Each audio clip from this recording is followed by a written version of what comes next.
నమస్తే, welcome to yes news. ముందుగా ముఖ్యాంశాలు. రాజ్యాంగ నిర్మాత బిఆర్ అంబేద్కర్ 69వ వర్ధంతి. నియోజకవర్గంలోని పలు ప్రదేశాల్లో ఆయన విగ్రహానికి పూలమాలలు వేసి నివాళులర్పించిన సెంట్రల్ ఎమ్మెల్యే బోండా ఉమా. ఈ నెల 11వ తేదీ నుండి భవానీ దీక్ష విరమణలు, 3 రోజుల పాటు హోమగుండాలు, 5 రోజుల పాటు ఉచిత దర్శనాలు ఏర్పాటు చేస్తున్నట్టు పేర్కొన్న గుడి చైర్మన్ బొర్రా రాధాకృష్ణ. నగరంలో సందడి చేసిన మోగ్లీ చిత్ర బృందం. ఈ నెల 12వ తేదీన చిత్రం విడుదల కానుందని తెలిపిన హీరో రోషన్ కనకాల. ప్రపంచంలోనే అత్యుత్తమ రాజ్యాంగాన్ని దేశానికి అందించిన గొప్ప వ్యక్తి డాక్టర్ బిఆర్ అంబేద్కర్ అని సెంట్రల్ నియోజకవర్గ ఎమ్మెల్యే బోండా ఉమా అన్నారు. ఆయన అందించిన రాజ్యాంగం కారణంగానే ఈరోజు 140 కోట్ల భారతీయులు స్వేచ్ఛగా ఆత్మగౌరవంతో జీవిస్తున్నారని అన్నారు. అలాంటి మహనీయుడికి నివాళులు అర్పించాల్సిన బాధ్యత ప్రతి ఒక్క పౌరుడిపై ఉందని స్పష్టం చేశారు. డాక్టర్ బిఆర్ అంబేద్కర్ 69వ వర్ధంతి సందర్భంగా పీడబ్ల్యూడీ గ్రౌండ్స్లోని 206 అడుగుల విగ్రహంతో పాటు 27వ డివిజన్ సాంబమూర్తి రోడ్, డీమార్ట్ సమీప బాలాజీపేట 5వ లైన్, 63వ డివిజన్ రాజీవ్ నగర్ సెంటర్ నందు ఉన్న అంబేద్కర్ విగ్రహాల వద్ద ప్రభుత్వ whip Vijayawada central MLA Bonda Umamaheswara Rao నివాళులర్పించారు. ఈ సందర్భంగా ఆయన మాట్లాడుతూ, భారత రాజ్యాంగ నిర్మాత డాక్టర్ బిఆర్ అంబేద్కర్ అణగారిన వర్గాల హక్కుల కోసం జీవితాంతం పోరాడి దేశానికి అత్యుత్తమ రాజ్యాంగాన్ని అందించారు. ఈరోజు 140 కోట్ల భారతీయులు స్వేచ్ఛగా ఆత్మగౌరవంతో జీవించగలగడం ఆయన రచించిన రాజ్యాంగం వల్లేనని పేర్కొన్నారు.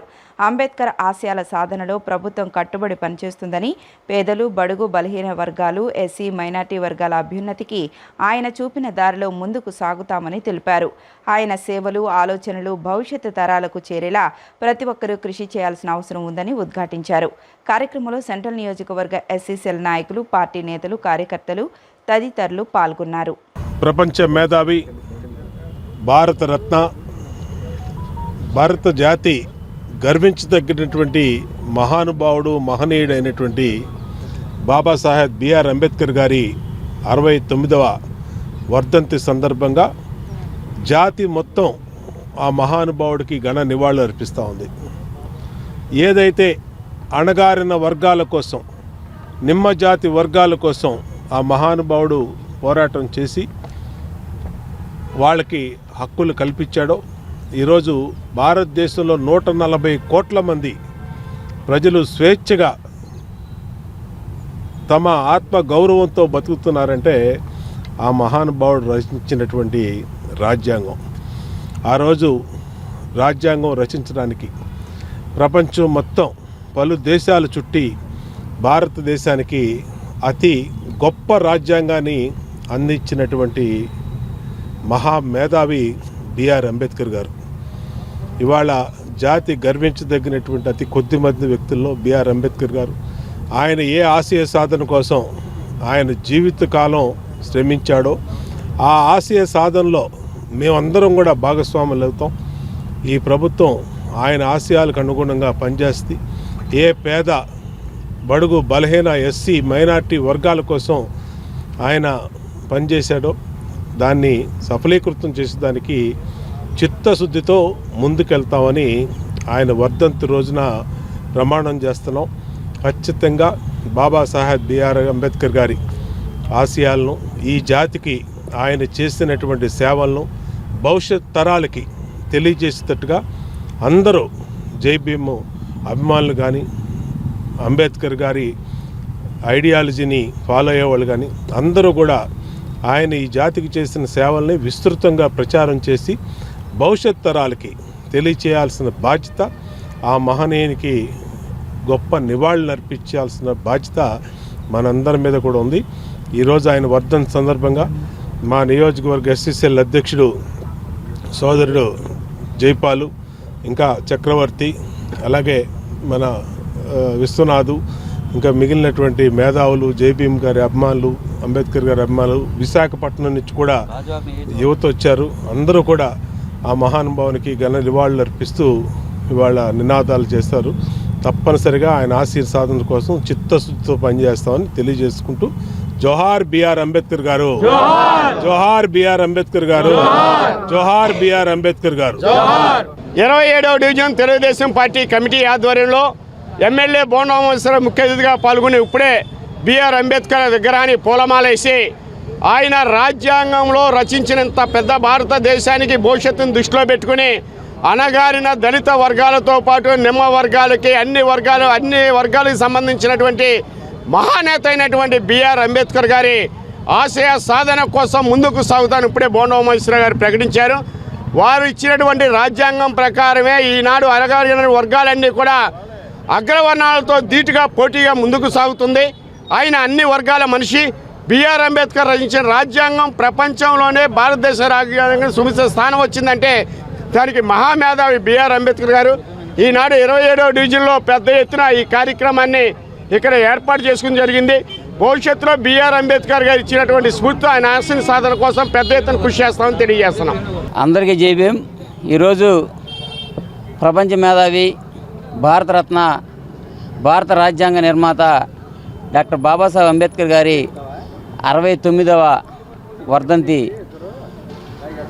నివాళి అర్పిస్తూ విజయవాడ సెంట్రల్ శాసనసభ్యులు గౌరవనీయులు శ్రీ బోండా ఉమామహేశ్వరరావు గారి అభినందనలతో విజయవాడ సెంట్రల్ తెలుగు యువత అధ్యక్షుడిగా, అదేవిధంగా ఎస్సీ సెల్లు, మైనార్టీ సెల్లు 3 విభాగాల నుంచి డాక్టర్ బాబాసాహెబ్ అంబేద్కర్ గారి 69వ వర్ధంతికి ఘనంగా ఇక్కడ నివాళులు అర్పించడం జరిగింది. అదేవిధంగా స్కూల్ విద్యార్థులకు ఆ మహనీయుడి వర్ధంతి సందర్భంగా స్కూల్ పిల్లలకు జామెంట్రీ బాక్సులు, అదేవిధంగా వృద్ధులకు, మహిళలకు పండ్లు పంపిణీ చేయడం జరిగింది. భారత రాజ్యాంగం అనేది ప్రపంచంలోనే అతి ఉత్తమ రాజ్యాంగం అని చెప్పి మనం అందరం తెలిసిన విషయమే. భిన్నత్వంలో ఏకత్వంలాగా 140 కోట్ల మంది ఉన్న ఈ భారతదేశానికి రాజ్యాంగం రాయడం అనేది ఒక తపస్సు లాంటిదని అనేక రాజ్యాంగాలు రాసిన నిపుణులు కూడా వ్యక్తపరచడం, అది అంబేద్కర్ గారి యొక్క మేధాశక్తికే సాధ్యమైందని కూడా వారందరూ అభిప్రాయపడటం భారతీయులుగా మనందరం గర్వించాల్సిన విషయం అని కూడా ఈ సందర్భంగా గుర్తు చేస్తూ, ఆ మహనీయుడు ఈరోజు భారతదేశంలో ఉన్న 140 కోట్ల మంది జనాలు స్వేచ్ఛావాయులు పీల్చుకుంటూ డిసెంబర్ 11వ తేదీ నుంచి భవానీ దీక్ష విరమణ జరగనుందని, ఈ కార్యక్రమానికి లక్షల సంఖ్యలో భక్తులు తరలివస్తారని, అందుకు అనుగుణంగా ఏర్పాట్లు చేస్తున్నామని దుర్గగుడి చైర్మన్ బొర్రా రాధాకృష్ణ తెలిపారు. దీక్ష విరమణలకు 3 హోమగుండాలు ఏర్పాటు చేశామని, 5 రోజుల పాటు ఉచిత దర్శనాలు ఉంటాయని పేర్కొన్నారు. రిజిస్ట్రేషన్ చేసుకున్న గురు భవానీలే దీక్ష విరమణ చేయిస్తారని వెల్లడించారు. బ్రాహ్మణ వీధిలోని జమ్మిదొడ్డి కార్యాలయంలో దేవస్థాన ధర్మకర్తల మండలి 2వ సమావేశం జరిగింది. ఈ సమావేశంలో భవానీ దీక్ష విరమణ ఏర్పాట్లతో పాటు ఆలయ అభివృద్ధి, భక్తుల సౌకర్యాల కల్పన, సిబ్బంది లోటు వంటి పలు కీలక అంశాలపై చర్చించారు. సమావేశం అనంతరం దుర్గగుడి చైర్మన్ బొర్రా రాధాకృష్ణ, ఈవో సీనా నాయక్ మీడియాకు వివరాలు వెల్లడించారు. డిసెంబర్ 11వ తేదీ నుంచి భవానీ దీక్ష విరమణ జరగనుందని, ఈ కార్యక్రమానికి లక్షల సంఖ్యలో భక్తులు తరలివస్తారని తెలిపారు. భక్తులకు అవసరమైన అన్ని రకాల వసతులు, ఏర్పాట్ల కల్పనకు ఈ సమావేశంలో అత్యంత ప్రాధాన్యతనిచ్చినట్లు పేర్కొన్నారు. వినాయకుడి విగ్రహం వద్ద నుంచి, పాదాల వద్ద నుంచి టెంట్లు, పార్కింగ్ స్థానాల ఏర్పాట్లు, హోమగుండాలు, దర్శన ఏర్పాట్లు, భోజన వసతితో పాటు A to Z ఏర్పాటు చేపడుతున్నామన్నారు. చివరి 2 రోజులు దాదాపు 24 గంటల పాటు భక్తులకు సేవలు అందుబాటులో ఉంటాయని, 5 రోజుల పాటు జరిగే ఈ ఏర్పాట్లకు సంబంధించిన టెండర్లు, ఖర్చుల వివరాలను ట్రస్ట్ బోర్డు సమీక్షించిందని తెలిపారు. దసరా ఉత్సవాలు, కార్తీక మాసం, ఆ వెంటనే భవానీ దీక్షల కారణంగా ఆలయంలో సిబ్బంది నిరంతరం బిజీగా ఉన్నారని, ఇకపై లభించే సమయంలో ఆలయ పరిసరాల పరిశుభ్రత, చిన్న చిన్న లోపాల సవరణపై దృష్టి పెడతామన్నారు. చెప్పుల స్టాండ్లు, సెల్ ఫోన్ స్టాండ్ల వద్ద భక్తులు ఇబ్బందులు పడుతున్నారని, ముఖ్యంగా కొబ్బరికాయ కొట్టే ప్రాంతాల్లో ధరల విషయంలో అక్రమాలు జరుగుతున్నాయని తమ దృష్టికి వచ్చిందని తెలిపారు. వీటిని సరిదిద్దేందుకు, భక్తులకు స్పష్టమైన సమాచారాన్ని అందించేందుకు ఇప్పటికే 90% బోర్డుల ఏర్పాటు పూర్తయిందని, మిగతా 10% కూడా త్వరలోనే ఏర్పాటు చేస్తామని వెల్లడించారు. ఇటీవల భక్తుల రద్దీ విపరీతంగా పెరగడం వల్ల సాధారణ రోజుల్లోనూ ఉదయం 11 గంటల నుంచి మధ్యాహ్నం 1 గంట వరకు అంతరాలయ దర్శనాన్ని నిలిపివేయాల్సి వచ్చిందని చైర్మన్ తెలిపారు. భక్తుల సంఖ్య పెరుగుదలకు అనుగుణంగా ఆలయ అభివృద్ధికి కొత్త నిర్ణయాలు తీసుకోవాల్సిన అవసరం ఉందని ఆయన స్పష్టం చేశారు. ప్రతి సంవత్సరం దేవస్థానం నీటి బాటిళ్ల కొనుగోలుకు 1.5 కోటి వరకు ఖర్చు చేయాల్సి వస్తుందని, ఈ భారాన్ని తగ్గించడంతో పాటు ప్లాస్టిక్ వినియోగాన్ని అరికట్టేందుకు ప్రణాళికలు రూపొందిస్తున్నట్లు ప్రకటించారు. దీనికోసం దేవస్థానం సొంతంగా వాటర్ బాటిల్ తయారీ ప్లాంట్ను ఏర్పాటు చేసుకోవడం, లేదా బోరు వేసి పైప్ లైన్ ద్వారా కొండపైకి నీటిని తరలించి విమానాశ్రయాల్లో మాదిరిగా అనేక ట్యాప్లను ఏర్పాటు చేయడం ద్వారా భక్తులకు ఉచితంగా శుద్ధ జలం అందించవచ్చునని, తద్వారా ప్లాస్టిక్ సమస్యను కూడా అధిగమించవచ్చునని ఆయన వివరించారు. ఈ దిశగా సానుకూల దృక్పథంతో కృషి చేస్తామని తెలిపారు.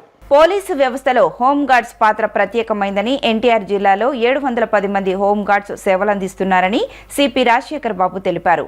వీరు వీఐపీ, వీవీఐపీ భద్రత, తాకిడి నియంత్రణ, ట్రాఫిక్ నిర్వహణ, సబ్ జైలు సహా 11 డిపార్ట్మెంట్లలో బాధ్యతలు నిర్వహిస్తున్నట్లు పేర్కొన్నారు. మారుతున్న సమాజానికి అనుగుణంగా హోంగార్డ్స్ సేవలను మరింత మెరుగుపరచాలని సూచించారు. విజయవాడ బందర్ రోడ్డులోని ఏఆర్ పోలీసు పెరేడ్ గ్రౌండ్లో 63వ హోంగార్డ్ వ్యవస్థాపక దినోత్సవ కార్యక్రమం నిర్వహించగా ఎన్టీఆర్ జిల్లా పోలీస్ కమిషనర్ ఎస్వి రాజశేఖర్ బాబు, డీసీపీలు, ఏసీపీలు, అధికారులు మరియు హోంగార్డ్స్ పాల్గొన్నారు. ఈ సందర్భంగా కమిషనర్ మాట్లాడుతూ పోలీసు వ్యవస్థలో హోంగార్డ్స్ పాత్ర ప్రత్యేకమైందని, ఎన్టీఆర్ జిల్లాలో 710 మంది హోంగార్డ్స్ సేవలందిస్తున్నారని తెలిపారు. కేంద్ర రాష్ట్ర ప్రభుత్వ పోలీసు విభాగాలతో పాటు వీరు వీఐపీ, వీవీఐపీ భద్రత, తాకిడి నియంత్రణ, ట్రాఫిక్ నిర్వహణ, సబ్ జైలు సహా 11 డిపార్ట్మెంట్లలో బాధ్యతలు నిర్వహిస్తున్నట్లు పేర్కొన్నారు. హోంగార్డ్స్ మరణించిన సందర్భంలో ప్రభుత్వం 5 లక్షల ఎక్స్గ్రేషియా అందించడంతో పాటు డ్యూటీలో మరణిస్తే కారుణ్య నియామకం కల్పిస్తున్నట్లు, మహిళా హోంగార్డ్స్కు ప్రసూతి సెలవులు ఇస్తున్నట్లు తెలిపారు. రాష్ట్రాల్లో 55 మంది హోంగార్డ్స్కు కేంద్ర ప్రభుత్వం ప్రకటించిన మెడల్స్ను డీజీపీ చేతుల మీదుగా అందజేశామని, హోంగార్డ్స్ కుటుంబాలను ఆదుకోవడంలో రాష్ట్ర ప్రభుత్వం అన్ని విధాల చర్యలు తీసుకుంటోందని అన్నారు. రాష్ట్రంలో ఇప్పటికే 21 మంది హోంగార్డ్స్ కానిస్టేబుళ్లుగా ఉద్యోగాలు సాధించారని, చెడు అలవాట్లకు దూరంగా ఉంటూ మారుతున్న సమాజానికి అనుగుణంగా హోంగార్డ్స్ సేవలను మరింత మెరుగుపరచాలని సూచించారు. భవానీపురం 42 ప్లాట్ల సమస్య పరిష్కారం కోసం 3 సభ్యులతో కలిసి కమిటీ ఏర్పాటు చేస్తున్నట్లు పశ్చిమ నియోజకవర్గ ఎమ్మెల్యే సుజనా చౌదరి తెలిపారు. ఇది పూర్తిగా నియోజకవర్గ ప్రజల సమస్య అని, ఇందులో రాజకీయాలకు తావు లేదని స్పష్టం చేశారు. బాధితులు మరియు న్యాయవాదులతో కమిటీ ఏర్పాటు చేసి న్యాయం జరిగేలా చర్యలు తీసుకుంటామని ఆయన హామీ ఇచ్చారు. విజయవాడ భవానీపురం 42 ప్లాట్ల బాధితులతో కలిసి మీడియా సమావేశం నిర్వహించిన ఎమ్మెల్యే సుజనా చౌదరి మాట్లాడుతూ, భవానీపురం 43వ డివిజన్లో ప్లాట్ల తొలగింపు అంశం ముందు నుండే తన దృష్టికి వచ్చిందని, ఇది పూర్తిగా సివిల్ వివాదం కావడంతో బాధితులకు కోర్టు మార్గం సూచించామని తెలిపారు. ఇప్పటికే కింది కోర్టులో తీర్పు వచ్చిన అనంతరం కోర్టు ఆదేశాల మేరకే తొలగింపులు జరిగాయని, అయితే ఈ చర్యలతో బాధితులకు నష్టం జరిగిన నేపథ్యంలో వారికి న్యాయం చేసే మార్గాలను పరిశీలిస్తున్నట్లు తెలిపారు. ఈ సమస్యపై మానవతా దృష్టితో స్పందిస్తున్నానని, కోర్టు ఆదేశాలను అతిక్రమించే పరిస్థితి ఎవరికీ లేదని అన్నారు. అవతల పార్టీ నాయకులు కూడా ముందుకు వస్తే వారితో కలిసి చర్చలు జరిపేందుకు సిద్ధంగా ఉన్నామంటూ 3 సభ్యులతో కమిటీ ఏర్పాటు చేసి వివాద పరిష్కారానికి పనిచేస్తామని పేర్కొన్నారు. వాస్తవాలు తెలియకుండానే వైసీపీ నేతలు వ్యాఖ్యలు చేస్తున్నారని, ఇది పూర్తిగా నియోజకవర్గ ప్రజల సమస్య అని, ఇందులో రాజకీయాలకు తావులేదని స్పష్టం చేశారు. లక్ష్మీరామ బిల్డింగ్ సొసైటీ వ్యవహారంపై కూడా విచారణ కోరామని, కోఆపరేటివ్ రిజిస్టర్ ద్వారా ఆడిట్ వివరాలు సేకరించడానికి సూచించామని, వచ్చే శుక్రవారంలోపు రిపోర్ట్ అందాలని కోరినట్లు తెలిపారు. ఈ ప్లాట్ల వ్యవహారంపై అన్ని కోణాల్లో పూర్తి స్థాయిలో విచారణ జరుగుతుందని, ఎమ్మెల్యేగా కాక మానవతావాదిగా సమస్య పరిష్కారానికి కట్టుబడి ఉన్నానని, ప్రజలు ఓటు వేసినా వేయకపోయినా వారి కష్టం తీర్చడం తన బాధ్యతేనని, బాధితులు మరియు న్యాయవాదులతో కమిటీ ఏర్పాటు చేసి న్యాయం జరిగేలా చర్యలు తీసుకుంటామని ఆయన తెలిపారు. నమస్కారం. ముఖ్యంగా 45వ డివిజన్లో 4 రోజుల క్రితం ఈ ఫ్లాట్లు పగలగొడతాం, తీసేయడం అందరికీ తెలిసిన విషయమే. అదేంటంటే చట్ట ప్రకారం ఇంతకుముందు వాళ్ళు నా దగ్గరికి వచ్చినప్పుడు కూడా 1 నెల రోజులు సమయం ఇప్పిస్తే మేము ఈ లోపల తేల్చుకుంటామని చెప్పడం జరిగింది. ఈ ప్లాటు ఓనర్స్ ఇద్దరు కూడా నాతో కలవటం జరిగింది. అప్పుడు ఆ రోజుకే చట్టం ప్రకారం దాన్ని కొట్టవలసి వచ్చినా సరే పోలీస్ కమిషనర్ గారిని రిక్వెస్ట్ చేసి నేను టైం తీసుకున్నాం. టైం తీసుకున్నాక సుప్రీంకోర్టుకి వాళ్ళు వెళ్ళటం, సుప్రీంకోర్టులో లాయర్ గారు ప్రయత్నం చేశారు. అఫిడవిట్ ఏదో కొంచెం లేట్గా సబ్మిట్ చేయడం వల్ల మొత్తానికి టైం ఇవ్వలేదు. చట్ట ప్రకారం చేయవలసిన పని చేసుకుంటూ వెళ్ళారు. మనం సానుభూతి పరాలి. పాపం వాళ్ళు ఎప్పుడు 40 సంవత్సరాలు. ఇక్కడ కేసు ఏంటంటే ఇది సివిల్ డిస్ప్యూట్, పూర్తిగా మోసపడ్డారు వీళ్ళు. కాబట్టి సివిల్ డిస్ప్యూట్లో ప్రజాప్రతినిధులు ఉండి సెటిల్మెంట్స్ చేయడానికైతే మాత్రం నేను ఎమ్మెల్యేగా అది చేయలేము. కానీ సానుభూతి పరంగా వాళ్ళకి ఎలా చేయాలి, అవతల ఎవరైతే మోసం చేశారో వాళ్ళని పట్టుకొచ్చి వీళ్ళకి అన్యాయం జరగకుండా, ఇప్పుడు మోసపోయినా సరే ఎట్లాగైనా న్యాయం ఎలా చేయాలనే దాని మీద ఈ ఓనర్స్ 42 మంది ఉన్నారు. అందులో మెజారిటీ పీపుల్ వచ్చారు. ఈ సందర్భంలో కొంతమంది నాయకులు, కొన్ని రాజకీయ పార్టీ నాయకులు దీన్ని ఆసరాగా తీసుకొని, ఎందుకంటే ఒక డాక్టర్ కనుక ఒక పేషెంట్ అనారోగ్యాన్ని ఆసరాగా తీసుకొని దాన్ని కమ్యూనిటీగా చేసే విధంగా ఈ నాయకులు కొంతమంది ఈ నాయకుడి దగ్గరికి ఆ నాయకుడి దగ్గరికి తీసుకెళ్ళటం అనేది సబబు కాదు. అదే విషయం నేను చెప్పడం జరిగింది. ఇప్పుడు పోలీసు వాళ్ళన్నా ఇంకోళ్ళన్నా పోలీసు వాళ్ళు అక్కడ ఉండి చట్టాన్ని అమలు చేసే విధంలో ఎటువంటి రకమైన తప్పులు జరగకుండా ఉండడానికి మాత్రమే చేశారు. కానీ ఇప్పుడు అందులో ఒక చర్చ కూడా ఉందంటున్నారు. వీటన్నిటినీ కూడా మళ్ళీ ఇంకొకసారి కూలంకషంగా చూసి ఈ లోపల నేను 3 సీనియర్ అడ్వకేట్స్తో ఒక చిన్న కమిటీ లాగా వేశాను. వాళ్ళతో కూర్చొని ఈ సమస్యని సామరస్యంగా ఎలా పరిష్కరించాలనే దాని దిశగా తీసుకెళ్తున్నాం. దాంతోపాటు అవతల పార్టీ కూడా ముందుకు వస్తే సమస్య తొందరగా తేలుతుంది. లేకపోతే వాళ్ళకి ఎటువంటి రకమైన పనిష్మెంట్ ఇవ్వాలి, వాళ్ళని ఎంత తీసుకెళ్లాలనే దాని మీద కూడా నేను ప్రజాప్రతినిధిగా కంటే మానవతా దృక్పథంతో వాళ్ళకి సహాయం చేయాలనే ఉద్దేశంతో నేను ముందుకు వచ్చాను. దాని ప్రకారం మా 3 అడ్వకేట్లు కూడా కూర్చొని మాట్లాడిచ్చేస్తారు. ఎందుకంటే కోర్టు వారు ఇచ్చిన ఆదేశాల ప్రకారం అయితే అది సబ్జ్యూడిస్ మ్యాటర్.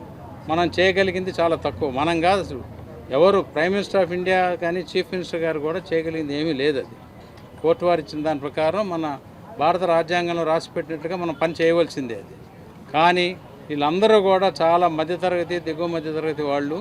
డెఫినెట్గా వాళ్ళకి సహాయం కావాలి. ఏ విధంగా చేయాలనేది ఆలోచించి చేస్తాం. ఓకే, వాళ్ళందరూ కూడా సమ్మతమే. ఏమ్మా ఇంకా మీరు మాట్లాడతారా?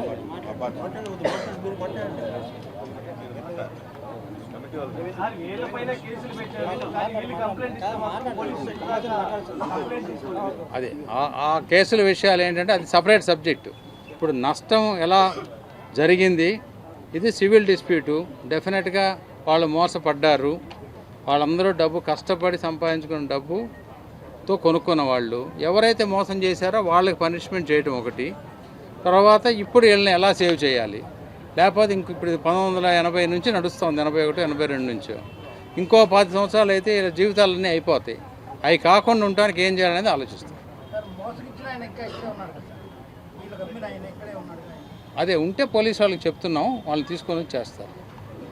అది ఎవరైతే మోసగించారో వాళ్ళు. చట్టాన్ని మన చేతిలో తీసుకోలేం కదా. అది వైసీపీ నేతలు దీనిలో కొంతమంది పెద్దల పాత్ర ఉందని చెప్పని చెప్తున్నారు. వాళ్ళు ఏమన్నా వచ్చి నాకు కొంచెం రిప్రజెంటేషన్ ఇస్తే పెద్దలు ఎవరెవరు ఉన్నారని దాని మీద ఎంక్వైరీ చేద్దాం. వాళ్ళు మాట్లాడేదని నేను సమాధానం చెప్పలేను కదా. వాళ్ళ దగ్గర నాకు తెలియని ఇన్ఫర్మేషన్ ఏదైనా ఉంటే తీసుకురమ్మనండి, ఎంక్వైరీ చేద్దాం. డిజిటల్ అరెస్ట్ల పట్ల ప్రజలు అప్రమత్తంగా ఉండాలని హైకోర్టు న్యాయమూర్తి జస్టిస్ డాక్టర్ వెంకట జ్యోతిర్మయి సూచించారు. ప్రస్తుత ఆధునిక యుగంలో సైబర్ నేరాలు అధికంగా జరుగుతున్నాయని, వాటి పట్ల కూడా జాగ్రత్తగా ఉండాలని ఆమె ప్రజలకు పిలుపునిచ్చారు. స్టెల్లా కాలేజ్ సమీపంలోని సంయుక్త కళ్యాణ వేదిక నందు ఆసరా 7వ జాతీయ సమ్మిట్ జరిగింది. ఈ సమ్మిట్కు రాష్ట్ర హైకోర్టు న్యాయమూర్తి డాక్టర్ వెంకట జ్యోతిర్మయి ముఖ్య అతిథిగా విచ్చేసి జ్యోతి ప్రజ్వలన గావించి ఈ సందర్భంగా ఆమె మాట్లాడారు. తొలుత భారత రాజ్యాంగ నిర్మాత డాక్టర్ బిఆర్ అంబేద్కర్కు నివాళులర్పించారు. అనంతరం వినియోగదారుల హక్కులు, చట్టాలు అనే అంశంపై ఆమె మాట్లాడారు. ప్రస్తుత కాలంలో సైబర్ నేరాలు విపరీతంగా పెరిగాయని, దీనివల్ల సామాన్య ప్రజలు తీవ్రంగా నష్టపోతున్నారని చెప్పారు. ఈ సైబర్ నేరాల పట్ల ప్రజలు అప్రమత్తంగా ఉండాలని సూచించారు. ప్రజలు దేశవ్యాప్తంగా డిజిటల్ అరెస్టుల పేరుతో మోసాలు జరుగుతున్నాయని ఆమె తెలిపారు. డిజిటల్ అరెస్టులు అనేవి లేవని, ప్రజలు ఈ డిజిటల్ అరెస్టుల పట్ల అప్రమత్తంగా ఉండాలని సూచించారు. వినియోగదారులకు అనేక చట్టాలు ఉన్నాయని, ఆ చట్టాలను సక్రమంగా వినియోగించవలసిన బాధ్యత ప్రజలపై ఉందన్నారు. వినియోగదారులకు సేవలు అందించేందుకు వారికి సత్వర న్యాయం కలిగే విధంగా న్యాయస్థానాలు పనిచేస్తాయని స్పష్టం చేశారు. అనంతరం సుప్రీంకోర్టు న్యాయవాది, advocate association for social responsibility and awareness సంస్థ ప్రతినిధి హబీబ్ సుల్తాన్ మాట్లాడుతూ 7వ జాతీయ సమ్మిట్కు దేశం నలుమూలల నుంచి ప్రతినిధులు తరలిరావడం తమకే ఎంతో సంతోషంగా ఉందన్నారు. తమ సంస్థ వినియోగదారులకు న్యాయం చేయడం కోసమే పనిచేస్తుందని, కోర్టుల్లో వారి తరపున కేసులు వేసి బాధితులకు న్యాయ సహాయం అందిస్తామని వివరించారు. ఇప్పటి వరకు 2300 అవగాహన కార్యక్రమాలు నిర్వహించామని, 9 రాష్ట్రాల్లో సుమారు 1000 మంది వాలంటీర్లు ఈ సంస్థలో పనిచేస్తున్నారని తెలిపారు. ఈ సమావేశంలో సంస్థ national coordinator Christie, Delhi state president Rahul Saudan, NTR జిల్లా అధ్యక్షుడు వరుడు నాగరాజు, పలు రాష్ట్రాల అధ్యక్షులు పాల్గొన్నారు.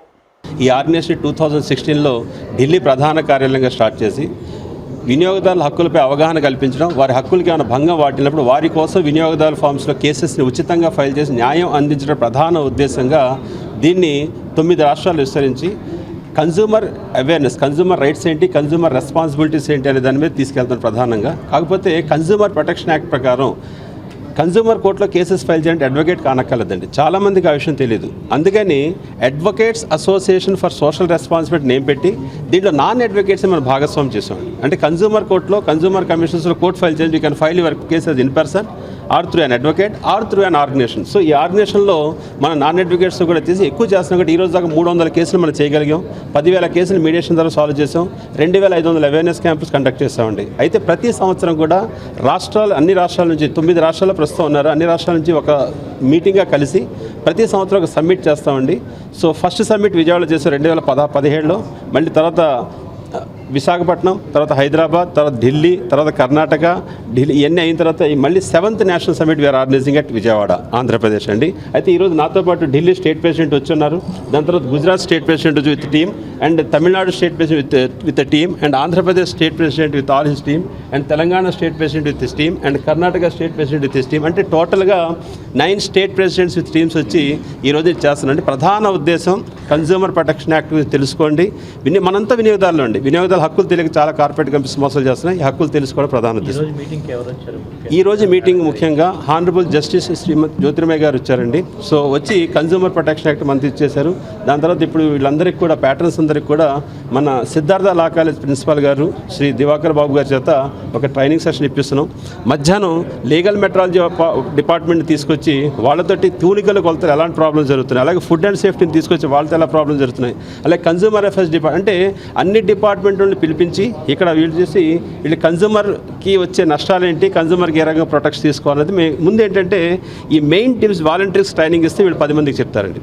అలాగే రెండో ఉద్దేశం ఏంటంటే ఆసరా ఈ సంవత్సరం నుంచి ఒక 500 మందిని ఆంధ్ర, 500 మంది తెలంగాణలో ఒక అడ్వకేట్స్ని అప్రెంటిస్గా దీంట్లో అసోసియేట్ చేసుకుని అడ్వకేట్స్కి కూడా ఒక అంటే నేను చూసాను యంగ్ అడ్వకేట్స్కి ప్రాక్టీస్ లేక ఇబ్బంది పడడం, ఎక్కడ చేయాలో తెలియట్లేదు. సో ఆసరా ఇప్పుడు ఏం చేసుకుంటే కేసెస్ పెరుగుతుంటే కేసెస్ వాళ్ళు చేయడానికి వాళ్ళకి అప్రెంటిస్గా పెట్టి వాళ్ళకి స్టైఫండ్ కూడా ఏర్పాటు చేసి ఆంధ్రప్రదేశ్లో 500 మంది అడ్వకేట్స్ని రిక్రూట్ చేసుకోవడానికి ఈ సంవత్సరం నుంచి మన నేషనల్ కమిటీ నిర్ణయం తీసుకుంది. ప్రధాన ఉద్దేశం అండి 500 మంది అడ్వకేట్స్కి స్టైఫండ్స్ ఇచ్చి మనం దీంట్లో తీసుకుంటున్నామండి.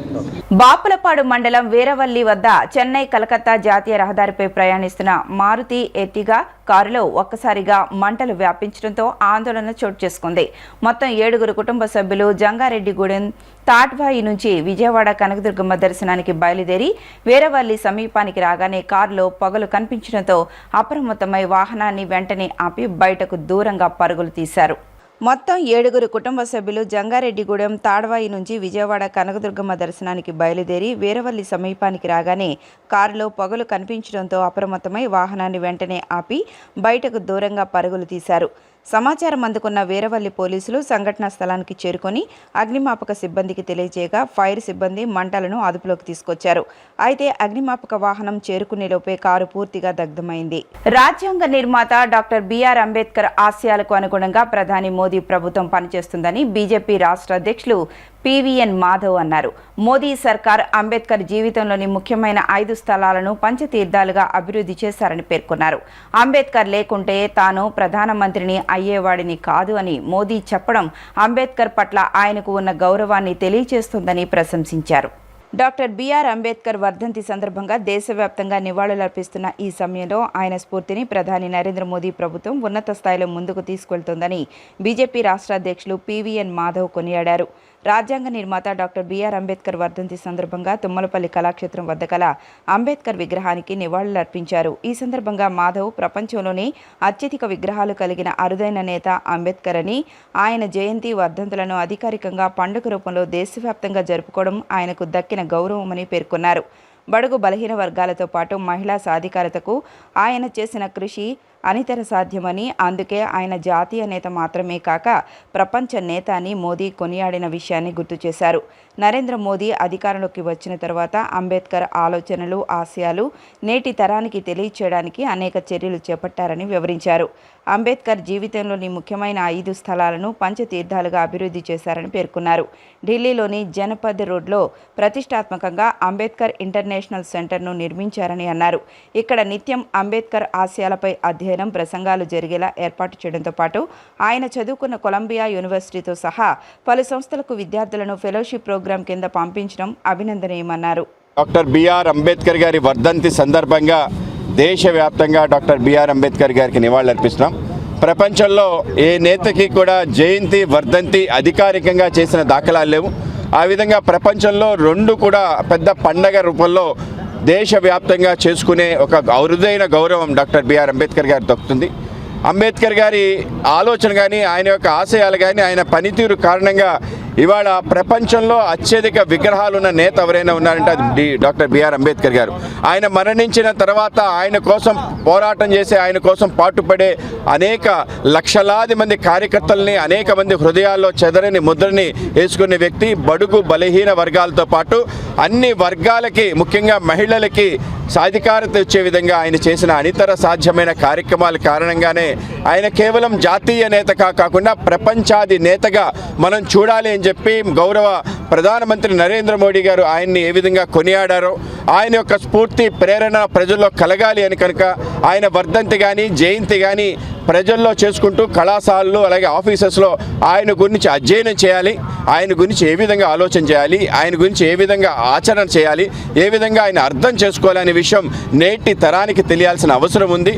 కేవలం అణగారిన వర్గాలనే కాకుండా అన్ని వర్గాల ప్రజలకి కూడా సమన్యాయం దక్కే విధంగా ఆయన చేసిన అనేక చర్యలు ఏవైతేనో అవందరికీ తెలియాలి అని చెప్పి రిజర్వేషన్స్ అనేది కేవలం కొంత తాయిలాలు మాత్రమే, కానీ వ్యక్తులని ముందుకు తీసుకెళ్లేది ఆయన ఏ విధంగా నడిచాడు అనే స్ఫూర్తి, ఆయన ఏ విధంగా రాజ్యాంగ పరిషత్కి చైర్మన్ అయ్యాడు, ఏ విధంగా 2 ఖండాలలో ఆయన డాక్టరేట్ పొందాడో నేటి తరానికి తప్పనిసరిగా తెలియాలి. కనుకనే నరేంద్ర మోడీ గారు ఆయనకు సంబంధించిన ఏవైతే క్షేత్రాలు ఉన్నాయో వాటిని పంచతీర్థాలుగా పెట్టి ముందుకు తీసుకెళ్ళటం. డాక్టర్ అంబేద్కర్ భారత రాజ్యాంగ నిర్మాతగా, మానవ హక్కుల ప్రదాతగా, సామాజిక న్యాయానికి ప్రదాతగా దేశ చరిత్రలో చిరస్మరణీయునిగా నిలిచారని republican party of India Andhra Pradesh రాష్ట్ర అధ్యక్షులు ఉప్పులేటి దేవిశ్రీ ప్రసాద్ పేర్కొన్నారు. భారత రాజ్యాంగం ప్రతి పౌరునికి చదువు, ఉద్యోగం, సంపాదన, స్వేచ్ఛతో జీవించే హక్కులను ఇచ్చిందని, శతాబ్దాల పాటు కొనసాగిన కుల వివక్షను నిర్మూలిస్తూ అందరూ సమానులే అనే భావజాలాన్ని పొందుపరిచారని అన్నారు. రిపబ్లికన్ పార్టీ ఆఫ్ ఇండియా రాష్ట్ర కార్యాలయంలో 69వ డాక్టర్ బిఆర్ అంబేద్కర్ వర్ధంతి కార్యక్రమం ఘనంగా నిర్వహించారు. ఈ సందర్భంగా Republican party of India Andhra Pradesh రాష్ట్ర అధ్యక్షులు ఉప్పులేటి దేవిశ్రీ ప్రసాద్ ఇతర నాయకులతో కలిసి అంబేద్కర్ చిత్రపటానికి పూలమాలలు వేసి నివాళులర్పించారు. అనంతరం ఆయన మాట్లాడుతూ డాక్టర్ అంబేద్కర్ భారత రాజ్యాంగ నిర్మాతగా, మానవ హక్కుల ప్రదాతగా, సామాజిక న్యాయానికి ప్రదాతగా దేశ చరిత్రలో చిరస్మరణీయునిగా నిలిచారని పేర్కొన్నారు. ఆయన కారణంగా అందరికీ స్వేచ్ఛ, సమానత్వం, సౌభ్రాతృత్వం వంటి ప్రాథమిక హక్కులను రాజ్యాంగంలో పొందుపరిచినందునే భారతదేశం భిన్న జాతులు, భిన్న మతాలు, భిన్న భాషలు, భిన్న సంస్కృతులు కలిగిన దేశంగా ఒకతాటిపై నిలుస్తోందని తెలిపారు. భారత రాజ్యాంగం ప్రతి పౌరునికి చదువు, ఉద్యోగం, సంపాదన, స్వేచ్ఛతో జీవించే హక్కులను ఇచ్చిందని, శతాబ్దాల పాటు కొనసాగిన కుల వివక్షను నిర్మూలిస్తూ అందరూ సమానులే అనే భావజాలాన్ని పొందుపరిచారని అన్నారు. సామాజికంగా అణగారిన వర్గాలకు న్యాయం జరిగేలా మార్గం సుగమం చేసిన మహనీయుడి వర్ధంతిని ఘనంగా స్మరించుకోవడం ప్రతి భారతీయుడి బాధ్యత అని పేర్కొన్నారు. ఈరోజు మహాపర్వదినం. ఒక మహాపురుషుడు ఈ భారతదేశంలో జన్మించి తన యొక్క సేవల్ని విస్తృతంగా చేసి ప్రజా ప్రయోజనాల కోసం తన జీవితాన్ని అంకితం చేసి భారతదేశంలో ఉన్నటువంటి అసమానతల్ని, వివక్షతని రూపుమాపటానికి కావలసినటువంటి మరి వనరులన్నీ కూడా ఏర్పాటు చేసి మరి ఈ లోకం నుంచి విడిచి వెళ్ళినటువంటి మరి మహనీయుడి యొక్క వర్ధంతి దినం జరుపుకుంటున్నాం. అలాంటి మహనీయుడు ఎవరంటే డాక్టర్ భీమ్రావ్ రామ్జీ అంబేద్కర్. అలాంటి మహనీయుడు ఆ పెద్ద గొప్ప దార్శనికుడు, గొప్ప సంఘ సంస్కర్త, గొప్ప మానవ హక్కుల ప్రదాత, రాజ్యాంగ నిర్మాత. మరి ఆయన గ్రేటెస్ట్ ఇండియన్గా ఎన్నిక కాబడినటువంటి వ్యక్తి. కాబట్టి ఇండియాలో మించిన వాళ్ళు ఎవరు లేరు. అది ప్రజలు వేసినటువంటి ఓటు, ఎన్డీటీవీ నిర్వహించిన సర్వేలో తేలినటువంటి అభిప్రాయం. కాబట్టి అలాంటి గ్రేటెస్ట్ ఇండియన్ యొక్క మరి వర్ధంతిని ఇక్కడ మనం ఘనంగా జరుపుకుంటున్నాం.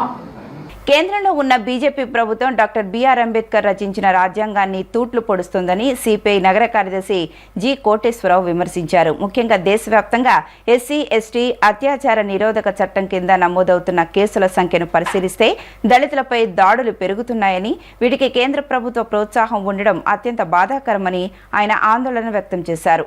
ముఖ్యంగా దేశవ్యాప్తంగా ఎస్సీ ఎస్టీ అత్యాచార నిరోధక చట్టం కింద నమోదవుతున్న కేసుల సంఖ్యను పరిశీలిస్తే దళితులపై దాడులు పెరుగుతున్నాయని, వీటికి కేంద్ర ప్రభుత్వ ప్రోత్సాహం ఉండడం అత్యంత బాధాకరమని ఆయన ఆందోళన వ్యక్తం చేశారు. అంబేద్కర్ 69వ వర్ధంతి సందర్భంగా తుమ్మలపల్లి కళాక్షేత్రం వద్ద ఉన్న ఆయన విగ్రహానికి పూలమాలలు వేసి నివాళులర్పించారు. ఈ సందర్భంగా కోటేశ్వర మాట్లాడుతూ, మణిపూర్లో జరిగిన ఘటనలు మానవత్వం సిగ్గుతో తలదించుకునే విధంగా ఉన్నాయని, మనువాద సిద్ధాంతాల పేరుతో అణగారిన వర్గాలపై దాడులు చేస్తున్న తీరును ఖండించాల్సిన అవసరం ఉందని పేర్కొన్నారు. అంబేద్కర్ రచించిన రాజ్యాంగాన్ని పూర్తి స్థాయిలో అమలు చేయడానికి అందరం పునరంకితం కావాలని ఆయన పిలుపునిచ్చారు. డాక్టర్ బిఆర్ అంబేద్కర్ 68వ వర్ధంతి సందర్భంగా భారత కమ్యూనిస్ట్ పార్టీ విజయవాడ నగర సమితి తరఫున ఘన నివాళులు అర్పిస్తూ ఉన్నాం. ఈ రోజున అంబేద్కర్ రచించినటువంటి రాజ్యాంగం ఈరోజు కేంద్రంలో ఉన్నటువంటి బీజేపీ ప్రభుత్వం తూట్లు పొడుస్తూ ఉన్నది. ముఖ్యంగా మనం చూసినట్లయితే ఎక్కడైతే ఎస్సీ ఎస్టీ అట్రాసిటీస్ యాక్టు ఈ రోజున దేశవ్యాప్తంగా ఉన్నటువంటి కేసుల్ని పరిశీలిస్తే దళితుల మీద జరుగుతున్నటువంటి దాడులు, కేంద్ర ప్రభుత్వం వాటికి ఇస్తున్నటువంటి ప్రోత్సాహం అత్యంత బాధాకరం. ఈ రోజున మణిపూర్లో జరిగినటువంటి ఘటన చూసినట్లయితే బాహ్య ప్రపంచం అంతా కూడా సిగ్గుతో తలదించుకునేటటువంటి పద్ధతిలో తీసుకొస్తున్నటువంటి మనువాద సిద్ధాంతాల పేరుతోటి అణగారిన వర్గాలపైన దాడులు చేస్తున్నటువంటి తీరుని ఈ అంబేద్కర్ 68వ వర్ధంతి సందర్భంగా అందరం కూడా ఖండించాల్సినటువంటి అవసరం ఉంది.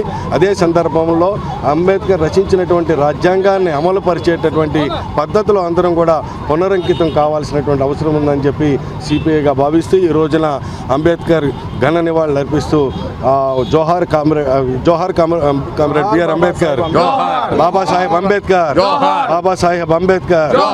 విజయవాడ నగరంలో మోగ్లీ చిత్ర యూనిట్ సందడి చేసింది. పార్వతీపురం అడవి నేపథ్యంలో రూపొందించిన యాక్షన్ లవ్ స్టోరీ మోగ్లీ చిత్రమని, ఈ చిత్రం ఈ నెల 12వ తేదీన ప్రేక్షకుల ముందుకు రానుందని హీరో రోషన్ కనకాల తెలిపారు. ప్రేక్షకులు ఈ చిత్రాన్ని ఆదరించాలని ఆయన కోరారు.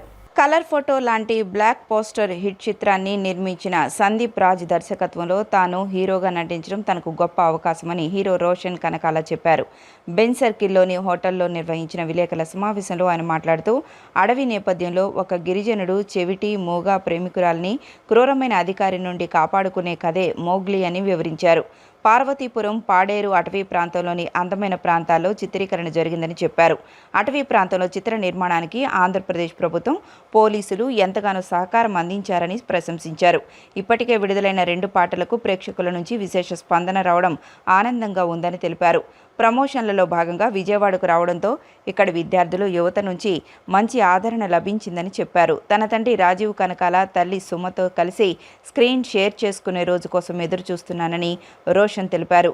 ఈ చిత్రానికి సంగీత దర్శకుడు కాలభైరవ చక్కటి సంగీతాన్ని అందించారని, నిర్మాతలు విశ్వప్రసాద్, కృతి ప్రసాద్ ఎలాంటి ఖర్చుకైనా వెనుకాడకుండా చిత్రాన్ని నిర్మించారని రోషన్ ప్రశంసించారు. హీరోయిన్ సాక్షి మడోల్కర్ తన తొలి చిత్రంతోనే నటనతో ప్రేక్షకులను ఆకట్టుకుంటుందని, చెవిటి మూగ పాత్రలో ఆమె అలరించిందని తెలిపారు. అనంతరం హీరోయిన్ మీనాక్షి మాట్లాడుతూ తనకు ఇది మొదటి చిత్రమని చెప్పారు. తాను రోషన్ లాంటి మంచి హీరోతో కలిసి నటించానని, యాక్టింగ్లో అతను ఎంతగానో సహకరించారని చెప్పుకొచ్చారు. మూగ చెవిటి క్యారెక్టర్లో నటించడానికి ఎంతో కష్టపడ్డానని, ప్రత్యేకంగా శిక్షణ కూడా తీసుకున్నానని చెప్పారు. ఇది నా ఫస్ట్ సినిమా. కొంచెం నర్వస్, కొంచెం ఎక్సైటెడ్, అండ్ చాలా special thanks to my producers, my co actors, my directors. Mowgli థియేటర్స్లో 12th డిసెంబర్ రిలీజ్ అవుతుంది. మీ సపోర్ట్ కావాలి, మీ లవ్ కావాలి, and thank you so much. మీ అందరి సపోర్ట్ వల్లే మేము ఇక్కడ వరకు వచ్చాం. బబుల్గమ్కి చాలా సపోర్ట్ చేశారు, అలాగే ఈ సినిమాకి కూడా మీరు సపోర్ట్ చేసి మాకు సినిమాలు నిలబెడతారని నమ్ముతున్నాను. సో మోగ్లీ గురించి మాట్లాడాలంటే అండి, ఈ సినిమా చాలా ప్రేమతో, చాలా కష్టపడి, ఇష్టపడి చేసిన సినిమా. చాలా చాలా చాలా థింగ్స్ జరిగాయి సెట్లో, చాలా చాలా అడ్డంకులు ఇవన్నీ దాటుకుని ఇక్కడ వరకు వచ్చాము. అండ్ డిసెంబర్ 12న మా సినిమా విడుదలవబోతుంది. మీరందరూ సపోర్ట్ చేసి, మీ బ్లెస్సింగ్స్, మీ సపోర్ట్ ఉంటుందని నమ్ముతున్నాను. సో మీరందరూ కొంచెం మంచిగా మీకు అనిపించింది పబ్లిష్ చేసి మీరు సినిమాని బాగా సపోర్ట్ చేస్తారని నమ్ముతున్నాను. సో ప్లీజ్, డిసెంబర్ 12న థియేటర్స్లో రాబోతుంది మోగ్లీ. వార్తను ముగించే ముందు ముఖ్యాంశాలు మరొకసారి. రాజ్యాంగ నిర్మాత బిఆర్ అంబేద్కర్ 69వ వర్ధంతి. నియోజకవర్గంలోని పలు ప్రదేశాల్లో ఆయన విగ్రహానికి పూలమాలలు వేసి నివాళులర్పించిన సెంట్రల్ ఎమ్మెల్యే బోండా ఉమా. ఈ నెల 11వ తేదీ నుండి భవానీ దీక్ష విరమణలు. 3 రోజుల పాటు హోమగుండాలు, 5 రోజుల పాటు ఉచిత దర్శనాలు ఏర్పాటు చేస్తున్నట్టు పేర్కొన్న గుడి చైర్మన్ బొర్రా రాధాకృష్ణ. నగరంలో సందడి చేసిన మోగ్లీ చిత్ర బృందం. ఈ నెల 12వ తేదీన చిత్రం విడుదల కానుందని తెలిపిన హీరో రోషన్ కనకాల. ఈ వార్తలు ఇంతటితో సమాప్తం. నమస్కారం.